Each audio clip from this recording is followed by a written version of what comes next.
Thanks to Kimball International, who proudly donated furniture for the WJTS TV in.form set. As a long-standing commercial furniture company with their corporate headquarters located in Jasper, Indiana, they are dedicated to serving the communities in which they operate. Through their bold entrepreneurial spirit, history of craftsmanship, and commitment to creating personalized experiences, Kimball International's family of brands turn ordinary spaces into meaningful places. In standing true to their Dare to be Makers of Possibility purpose, they believe in empowering people to unlock their potential and bring it to life for their employees, customers, shareholders, and the communities that they support. Now here's 18 WJTS in.form. Hello and welcome back to 18 WJTS in.form. I'm Kaitlyn Neukam, your host, and today I am with the Junior Achievement people. We've got Ruth Wilson, the Senior Regional Impact Manager for Junior Achievement here in Du Bois County, and Luke Bawel, the co-chair of the Business Hall of Fame. So welcome to you both. Thank you. Appreciate it. So, yeah, I mean, we appreciate you coming and sitting down and loving our new set. Everyone's been loving it so far, so we love showing it off. But what are we here to talk about today?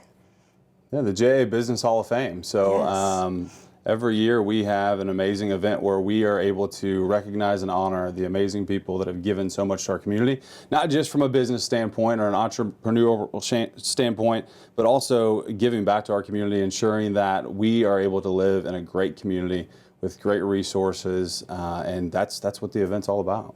Yes, so the Business Hall of Fame, which I didn't know this until I recently went to the museum to go visit since a long time ago.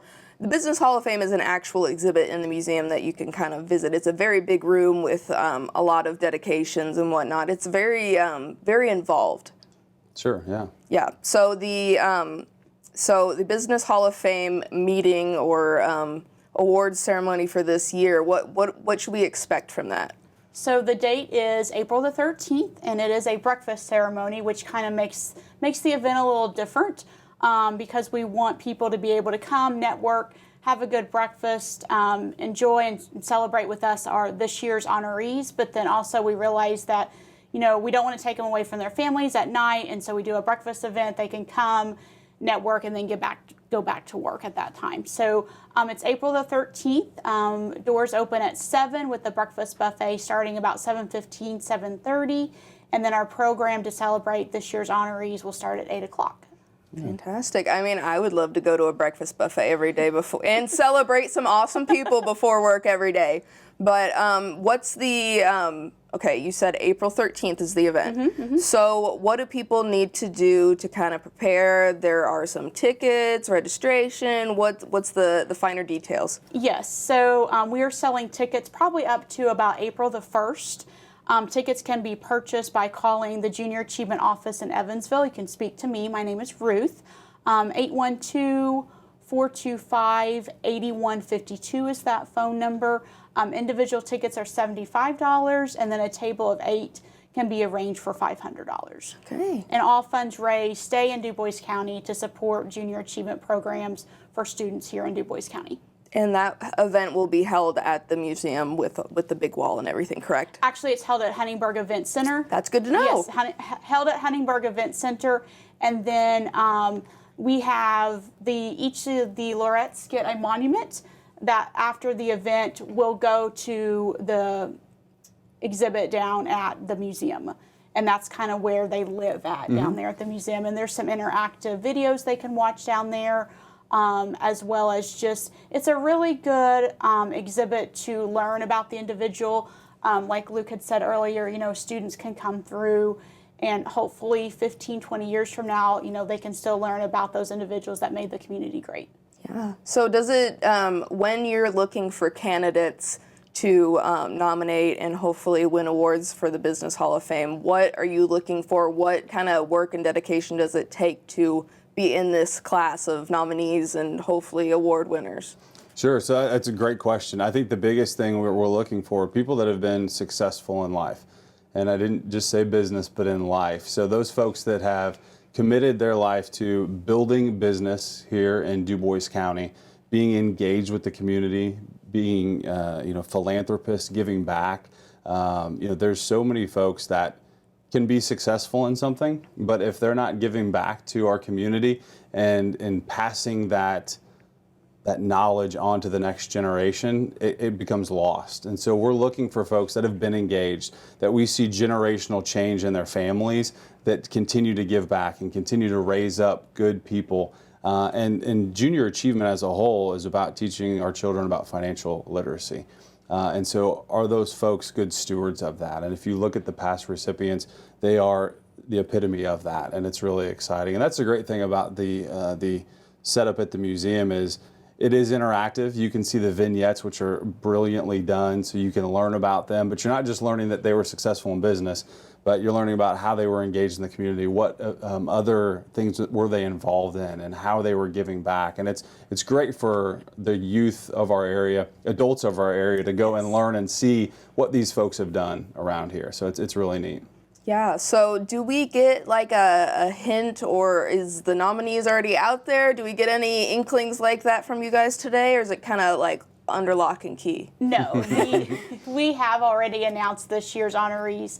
So this year's honorees, we have an active laureate, Mike Braun, and then our historical laureate is Raphael Ackerman. Yeah, well, it's very exciting to hear, and you touched on it a bit, Luke, but just a quick summary, what is junior achievement to the youth around here, or what do people, maybe adults even, not really fully understand or don't remember necessarily from school? I remember when junior achievement was in the classrooms, and there was like a nice little booklet, and there was a bunch of math, which I wasn't a huge fan of, but like what do we expect from it today? Sure. So junior achievement, we do provide programming for students kindergarten through 12th grade.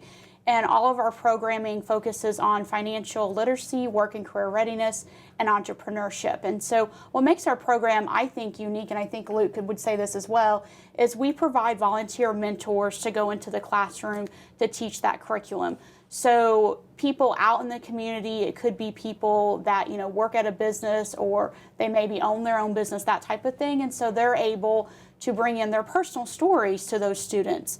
And you think about kindergarten, what can we teach about financial literacy for kindergarten? But it's those simple concepts about making choices, needs versus wants. And then as students get older, talking a little bit about a savings account, what a checking account is, a budget. Also with the work and career readiness, talking about those soft skills that we see very much lacking these days. So, how to write a resume, how to perform an interview, or how to dress for an interview, some of those simple skills. And then also talking a little bit about entrepreneurship. So some of those entrepreneurship characteristics we start talking about in elementary, but then also as they get older, maybe into high school, talking about starting their own business, coming up with a business plan. What does that look like, being competitive, those different types of topics. So here in Du Bois County, this year we're looking to probably impact around 3,000 students with the JA program in local classrooms. So pretty excited about that. Yep. Yeah, I mean, again, junior achievement in a way provides a bunch of those life skills that not every K through 12 course kind of leans into. I mean, you learn about history, you learn about math, you learn all those things, but not everybody, you take it for granted, but not everybody knows how to balance a checkbook. Not everybody knows those skills. And not a lot of those conversations may or may not be happening at home. Money can be a stressor. And so I think it's so awesome for me to know that students are getting that in their classroom with the help of a volunteer mentor within the community. I think teachers, they do teach. And I think when a visitor comes into a classroom, whether it's high school or elementary, students perk up a little more, and you can engage that spark with them. So, like I said, I really feel like our programs are pretty unique in the fact that we do invite volunteer mentors into the classroom.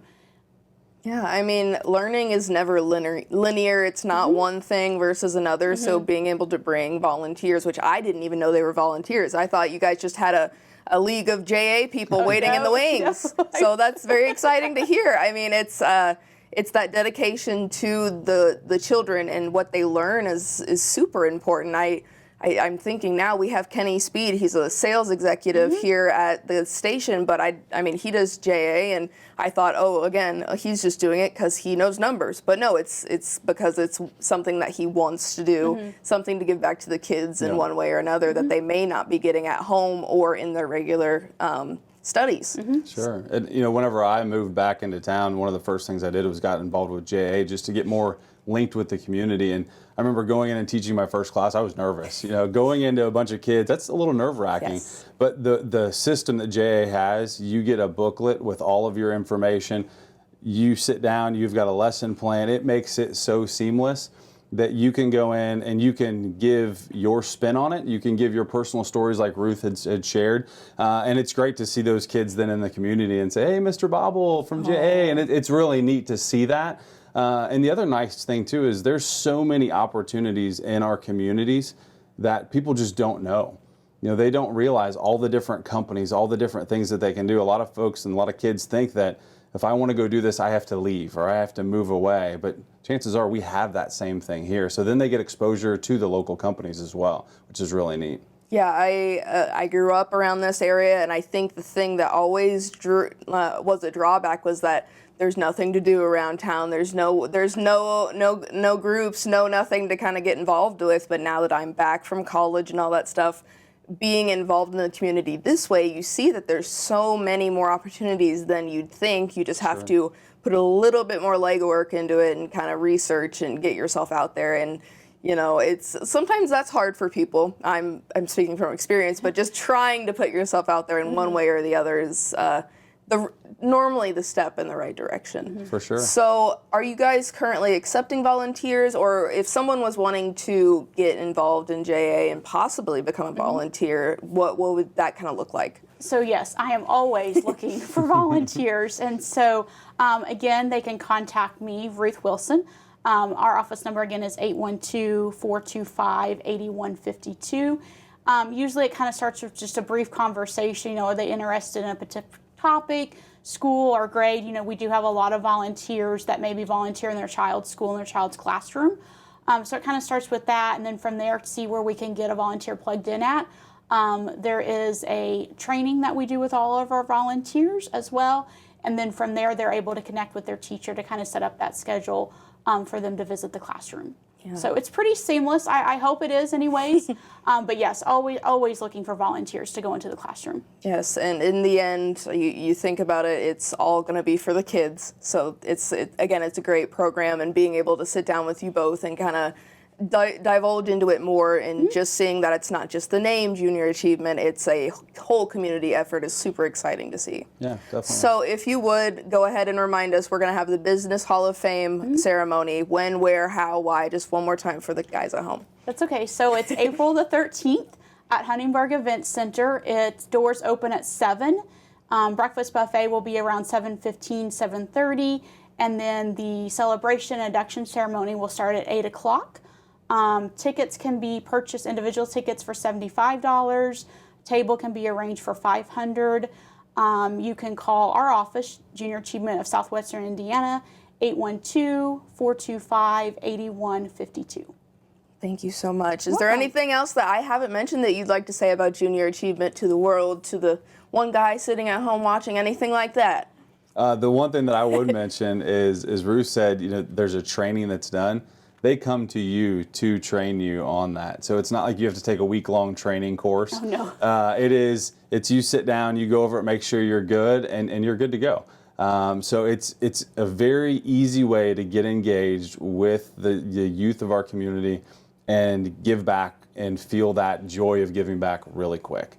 So I just wanted to add that in there. No, that's fantastic. Yeah. I mean, I love being able to talk with both of you, and you have the experience. You're speaking from experience about how awesome that this organization is, and you know, you're going to have this event that emphasizes the importance of all this for all ages, really. So it's very exciting to kind of learn more about Junior Achievement. So thank you so much for sitting down with us again. Thank you. Junior Achievement is so much more than you realize, and I'm learning that today. So I appreciate all the information for sure. And be sure to go at home, if you're watching this, go check out the Junior Achievement website or Ruth very nicely reiterated the phone number quite a few times, so just give them a call and they'll be more than willing to help and buy your tickets for the Business Hall of Fame event happening on April 13th. Besides that, I've been Kaitlyn Neukam for 18 WJTS in.form. We're local people watching local people.